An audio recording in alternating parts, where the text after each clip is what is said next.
আসসালামু আলাইকুম everyone, welcome back to my channel cooking with জুয়া। আপনারা চিন্তাও করতে পারবেন না কাঁচামরিচের সসটা বা গ্রিন চিলি সসটা বাসায় বানানো কতটা সহজ।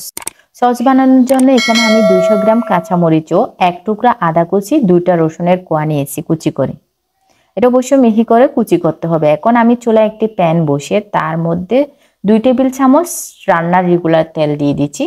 তেলটা হালকা গরম হয়ে আসলে সেখানে আমি দিয়ে দিচ্ছি রসুন কুচি, আদা কুচি এবং মরিচগুলা। আপনারা চাইলে মরিচগুলা কেটে কুচি করে দিতে পারেন, আমি পুরাটাই দিয়েছি। হালকা কালারটা চেঞ্জ করার জন্য একটু ভেজে নিব। এই পর্যায়ে আমি দিয়ে দিব হাফ গ্লাস পানি। পানি দিয়ে নেড়ে ছেড়ে আমি 1 থেকে 2 মিনিট রান্না করে নেব। আপনারা অবশ্যই এটা ঢাকনা দিয়ে রান্না করে নেবেন। মরিচের কালারটা যখন একটু করে চেঞ্জ হয়ে আসবে তখন আপনারা মরিচটা নামিয়ে নেবেন। সম্পূর্ণ সিদ্ধ করে ফেলবেন না, 1 থেকে 2 মিনিট সিদ্ধ করে আপনারা মরিচটা নামিয়ে নেবেন। এর থেকে বেশি সিদ্ধ করার প্রয়োজন পড়বে না। দেখতে পাচ্ছেন আমার মরিচের কালারটা একটু চেঞ্জ হয়ে আসছে। এখন আমি এটা নামিয়ে নিব। নামিয়ে ঠান্ডা করে ভালো করে মিহি করে ব্লেন্ড করে নিব।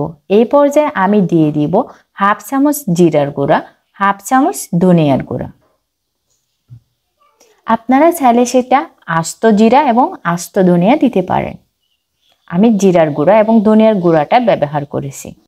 এখন আমি অ্যাড করে নিব 2 টেবিল চামচ চিনি।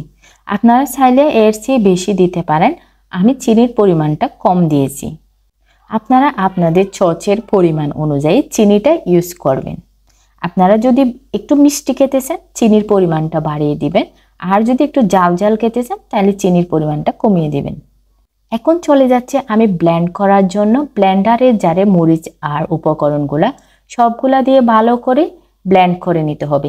এই পর্যায়ে আমি দিয়ে দিব 3 টেবিল চামচ তেঁতুলের কাঠ। আপনারা অবশ্যই গ্রিন চিলি সসের মধ্যে তেঁতুলের কাঠটা দেওয়ার চেষ্টা করবেন।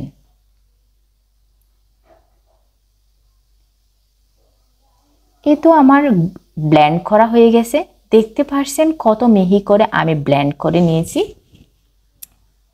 এবার একটা চাকনির সাহায্যে ছেঁকে নিব।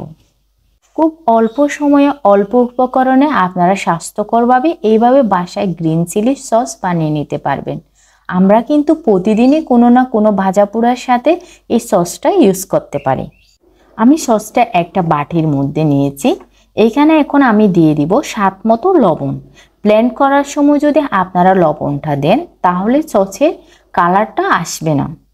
এই জন্য আপনারা চেষ্টা করবেন সসের মধ্যে শেষ পর্যায়ে লবণটা দেওয়ার জন্য। সসটা আমি আবার চুলায় বসিয়ে 4-5 মিনিট জাল করে নেব। এখানে আমি দিয়ে দিচ্ছি 2 টেবিল চামচ ভিনেগার এবং 1 টেবিল চামচ কনডেন্স মিল্ক। কনডেন্স মিল্কটা ভালোভাবে সসের সাথে মিশিয়ে নেব। আমি যেহেতু চিনির পরিমাণটা কম দিয়েছি তাই আমি এখানে কনডেন্স মিল্কটা ব্যবহার করেছি। এখন কালারের জন্য দিয়ে দিচ্ছি গ্রিন ফুড কালার। অল্প একটুকু দিব, আপনারা চাইলে সেটা স্কিপ করতে পারেন। আমি শুধুমাত্র এটা সৌন্দর্যের জন্য দিয়েছি। যেটা দেখতে সুন্দর লাগবে সেটা তো অবশ্যই খেতেও সুন্দর লাগবে, তার জন্য দেওয়া। আপনাদের হাতের কাছে না থাকলে সেটা স্কিপ করবেন।